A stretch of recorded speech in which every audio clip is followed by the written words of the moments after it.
Hello, welcome back to the channel. Today we're gonna go through another cinematography breakdown. This one I'm gonna be doing is obviously schedule release. You can see I'm wearing the city gear, but I'm gonna go through from pre-production, production, post. I'm gonna show you some clips of the video and all that stuff. So let's get into it. Lighting breakdown, how we plan to light it, and how we shot it, some of the shots that we got. So I was able to DP this project, actually co-DP this project with Danny, who is another videographer for City, like myself. So we got to co-DP this thing, so we got to go through, we got to come in on the execution part, obviously, so we got to pre-production, so storyboard, go through production, shot list. Yeah, I got the co-DP this with Danny, so shout out to him as well. He's a sick DP, sick videographer for the club. And yeah, so a little bit of the gear we used, I guess, beforehand. So we used two FX6s, Vespid Primes. First time we used them and they were great. And then we were just running Teradek to external monitors for creative directors. So pretty standard stuff, and then lighting, once we get into that, I'll share gear for that as well. But yeah, this outside shot, we did not light at all. We'll start with this one.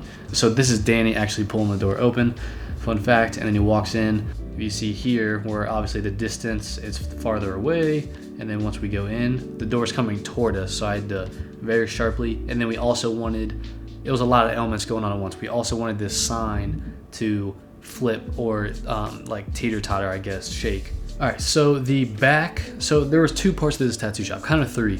One was the front entrance, the first opening shot of the video, and then right in that first hallway. That's kind of one section. Second section is where the tattoo will be happening, so it's that middle section. You still have motivating light from that window, that wall of windows, the front entrance. So that's where we're motivated from, but then you have other lights and other stuff like kind of dirtying up the frame and kind of giving you extra ambience too. So that was cool, challenging with that. But then the third location was this back hall area. So as you can see by this photo, we like came in through this door and then walked up the hallway. So like from here, and then we walk into the room from that back area. This was that back area. It was super dark. There was some window light here, but once we were filming like here on this stuff, but I still kept the key on that same side, light side, just wrapping that motivation light, right? But I had a 300, I believe, 300D on the stand, rolled it in. This I put on I had another one, a 600, I believe, which is like just out of frame here, hitting the ceiling for our key, main key, or sorry, not our key, our fill exposure. And then we had a 300 as our key, but we wanted kind of that harsh bounce to light. So I just put the little reflector on it and nothing else. And we just let it hit walls, hit corners, and kind of just spill wherever. And it looked pretty sweet. So this is kind of that example of the main front area. It's that first like section, right? That's kind of where the guests wait and all that stuff. This is where we kind of unloaded all of our stuff. So this middle section, that's where the main tattoo is happening, right? Here there is the tattoo, the seat, I guess, the big old table you sit on or lay on to get tattooed.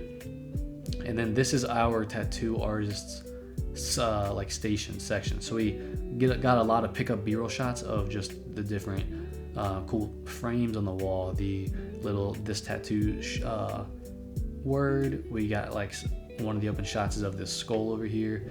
We got more of his like details, put on gloves, stuff like that.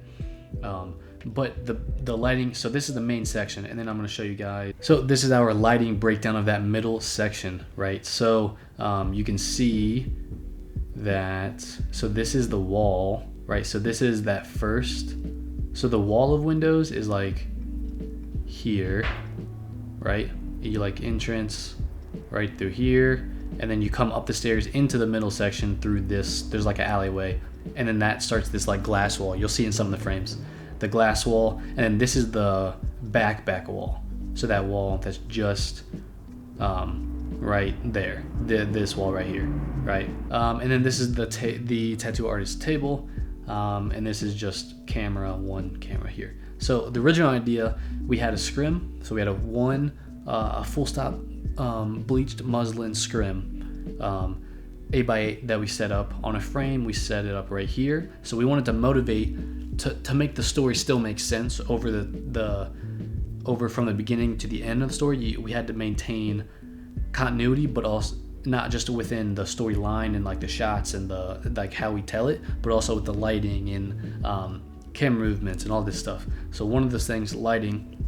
So we decided to keep the key coming from that same motivated source, so that no matter what shot you're taking, if you see a light, it's coming from that direction always, right? So there's not one shot you see and then another you see, you're like, wait, those don't make sense. So we had that. We set up the 8x8 one-stop diffusion unbleached muslin, and then all we had was just a 600 and a 300 going through this scrim. We dropped both the 120s.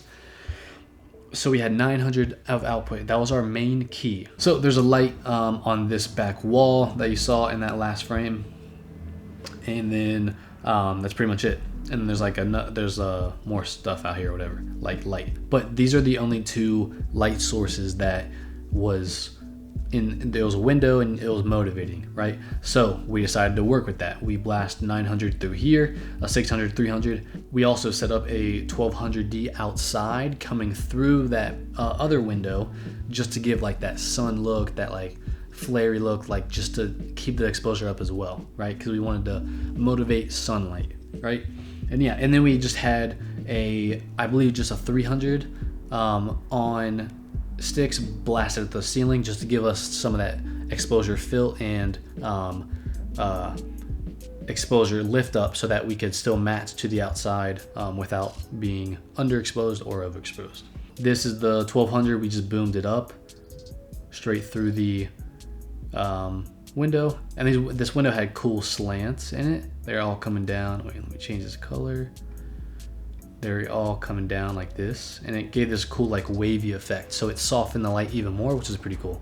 This is what the sunlight looked like coming through the window, and then if we correct it for exposure, obviously you don't want to go that dark, but yeah, it got pretty. We had to bring up a lot inside. This is some BTS frame. This is our 300 on that pole with a softbox, just giving us that extra fill. This is the lights coming through. Let's see if it focuses. Yeah, this is the scrim and the lights coming through the scrim, just giving us that hard source, whatever, scrim, so it's super soft. And then we had the 1200D, sorry, coming through that window. And yeah, and then we're just setting cameras with our lights and all that. And then we also had this Amaran 200X panel,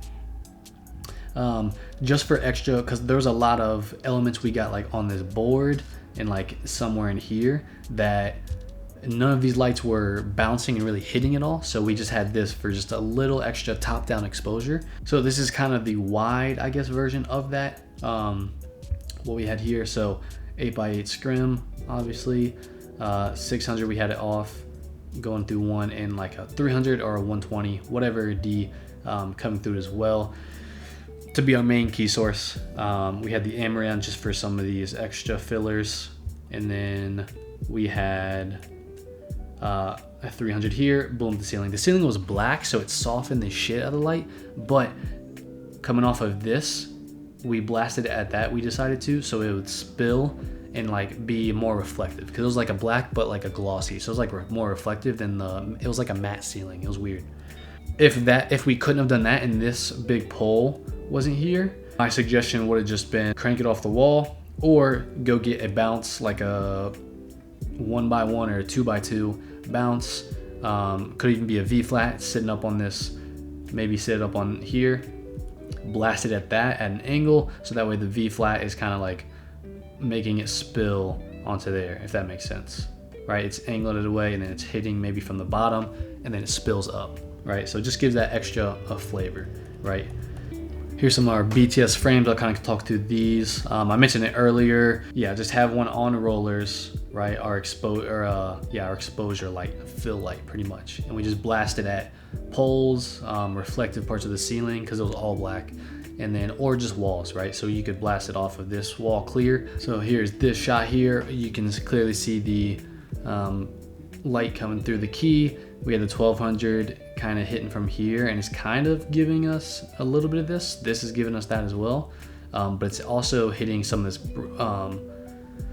window blocks. It's hitting some of these, some of this outside here, and then it's spilling. It's just giving us that extra spill. And then our fill is just giving us a little bit on here so we don't lose contrast. So this shot represents this one right here, right? So it's a clean shot, right? The 1200D is actually giving us this in the background, which now that I think about it, probably wouldn't have liked just seeing the frame, but we live and learn. So our scrim key is coming this way. 1200D, sorry, it's just spilling beyond character here and then hitting this, and then a little bit of fill is giving us a little bit of this, but not really. It kind of drags off, right? But yeah, there's one of the example frames. And then here's just some of the extra shots we were getting. This one was funny because we wanted a top down, but I was like, we don't have enough time to rig the top down because we needed to get so many shots in one day, and it was already tight. So I just boomed up the tripod as far as I could, locked it in, and right here I'm not even holding it. Typically I was holding it because I was fearful it's just going to tip over, and then just boomed it down, and it ended up working. It looked pretty cool. More BTS shots here, getting to the end there. That's kind of the crew, all of us here, some of us, probably about half actually. There's that one fill, some big old softbox. This is one of the cool BTS frames.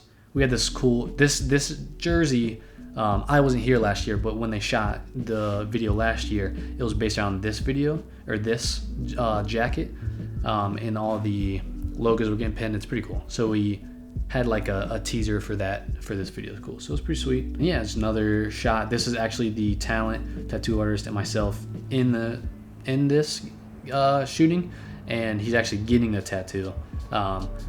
So it was really cool. That was just a fun moment. Yeah, that's gonna do it for the kind of cinematography breakdown. If you guys have any questions or thoughts, leave them in the comments below. Give me that thumbs up, and I will see you guys in the next video. Cool. Peace.